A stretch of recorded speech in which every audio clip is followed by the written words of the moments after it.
Could you stop being a fag? Alright. What what got you into music in the first place? Like more so rapping, not listening. Um, when it came to, let me see, coming into rapping, I really, every time I hear that question, I always blame it on high school. Cause it was like, I had fucking acting class in like my sophomore year, I think. And I couldn't stand it. It was the fucking dumbest class ever. I hated acting. I hated writing. I hated school in general, but I hated fucking writing. So when it came down to like, you know, acting shit out, it was cool. It was fun. And then I got used to all the my junior year, I had this weird ass teacher named Mr. Cheatham. Still the weirdest motherfucker I've known in my life. But he's the reason why right now, because he made me open up my mind to like a different level. But now it's just like, when it came down to making rap, I never really expected it. It came out of left field. It wasn't like a desperation move, but it was just like, I could fucking write. I could write. Why can't I just write rap music? You know. So yeah, that's how that shit started out.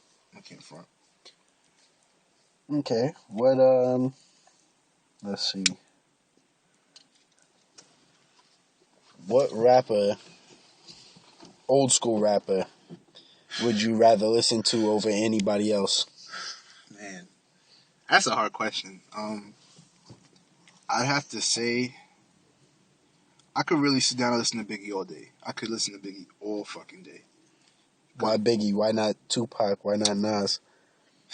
I mean, look, I have a large list, but I mean, the most I could listen to, I could definitely relate more to, not relate, like, I'm not hood and shit, like how fucking Biggie was, like, selling drugs and shit, but when it came down to, like, getting shit done, the nigga was just, like, it's effortless. Nas was just, like, he was, like, a different breed at that, in his point in time, he was just a different breed. The same thing with Biggie, the same thing with Big L, niggas was in different breeds of rap.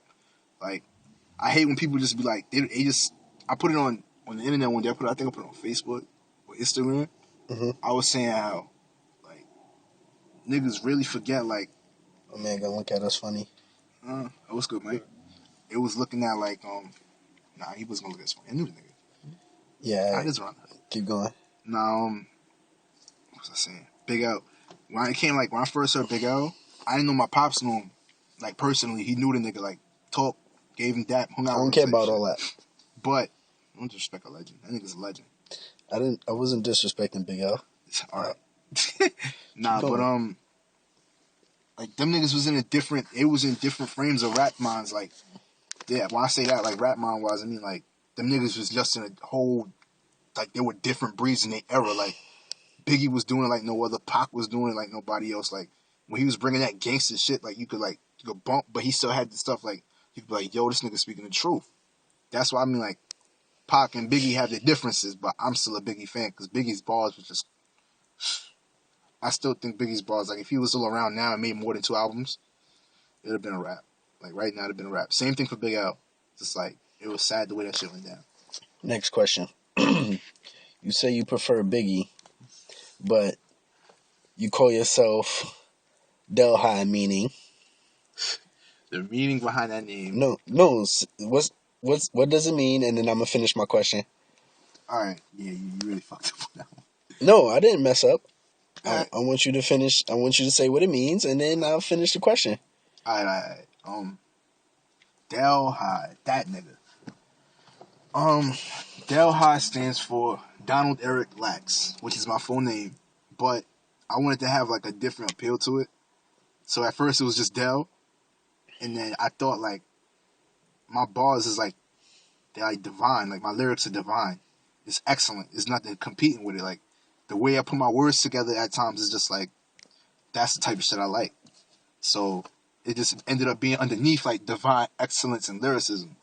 Okay. And then the high. Let's get down to the bottom of the high topic because my brother bothered about me. He bothered me about it.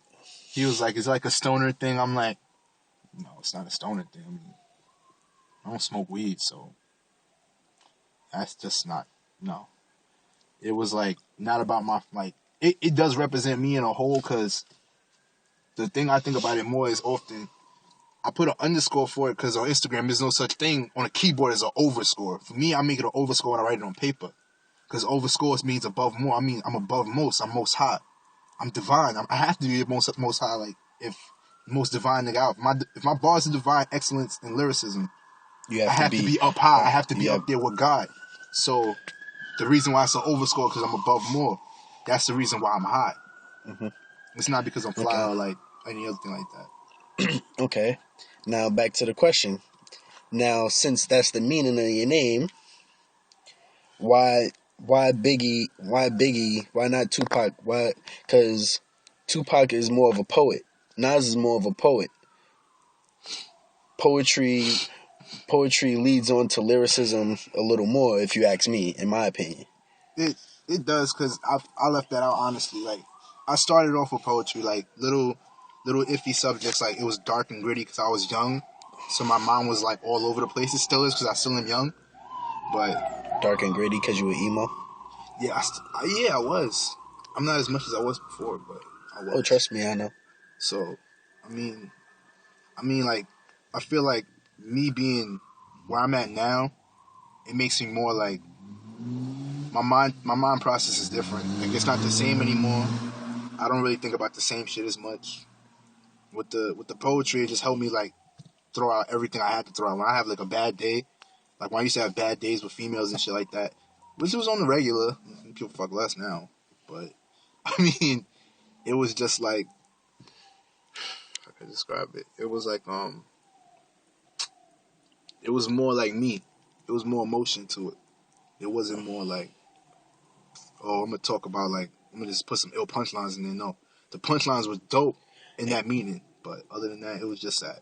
It was pretty much a diary of sorts, Mm-hmm. a journal. Definitely a diary journey. I mean, that's a journal. Yes. Sorry about that. Mm-hmm. Okay. Let's see.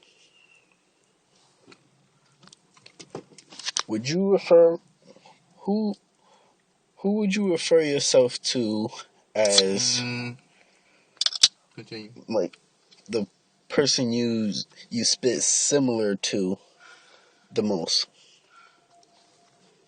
At this point, I take a sip about this. Honestly, I think I said. you did. I don't do that. I'm glad you don't. We would not be friends if you did. We would not be doing this interview if you did. So be glad you don't.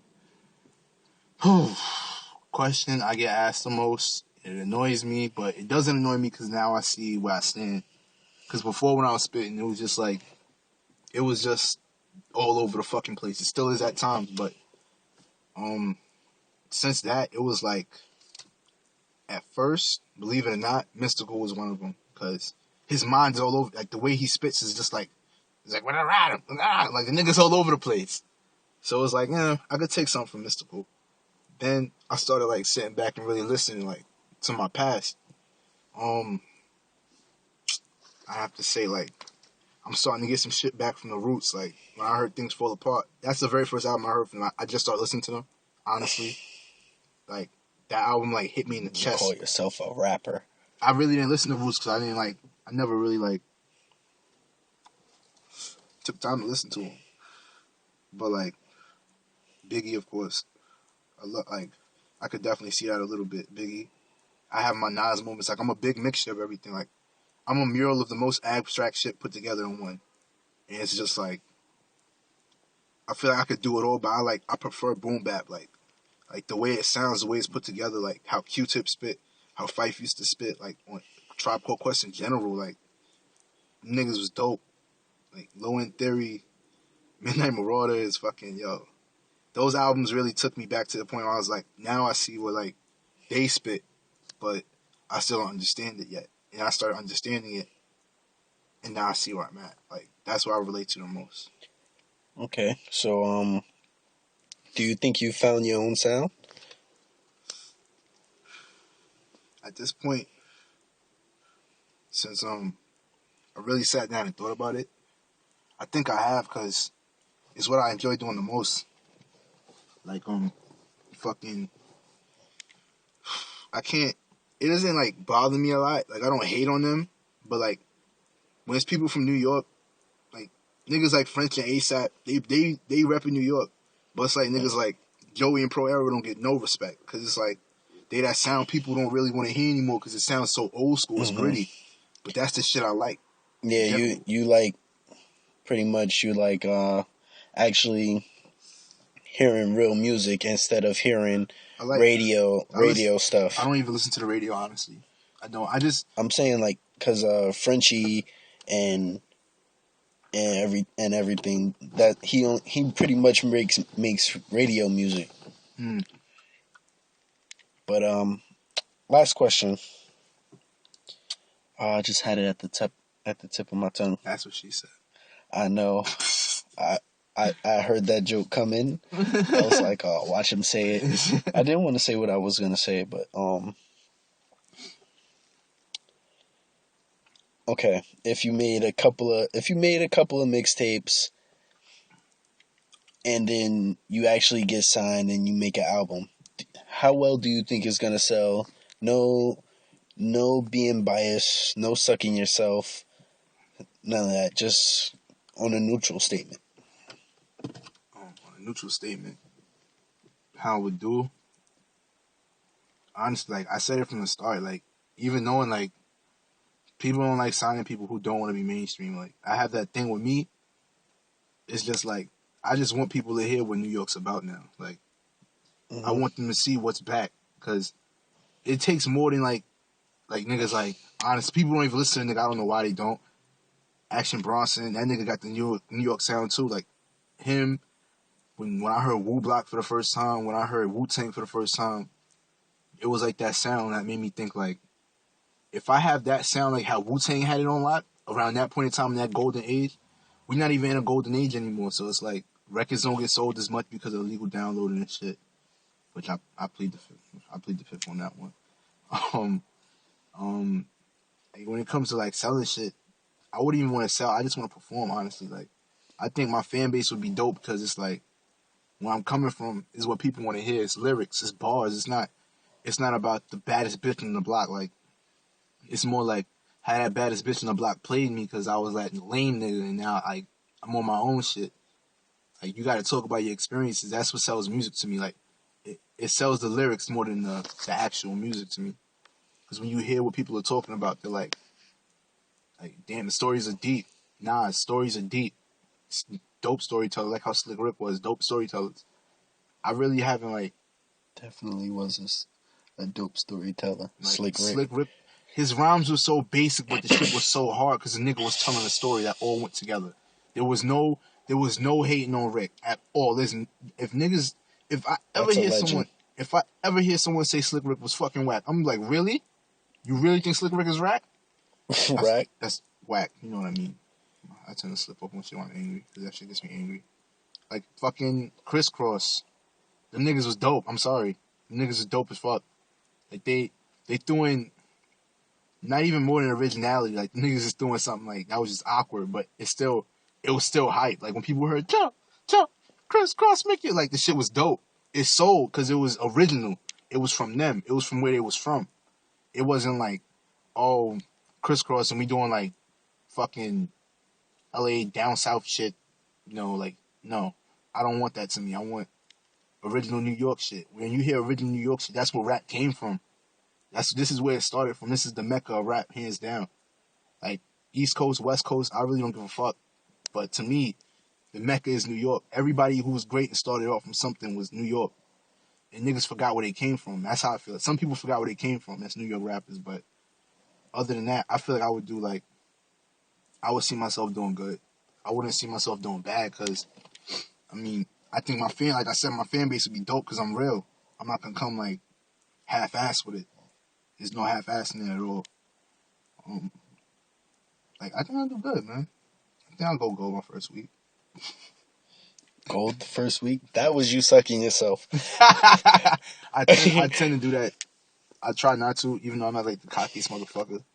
Like, I have my moments like, physically I have my moments with like kicks and shit like that. I'm a cocky nigga at times, but when it comes to lyrics, I feel like I could be a cocky nigga at times.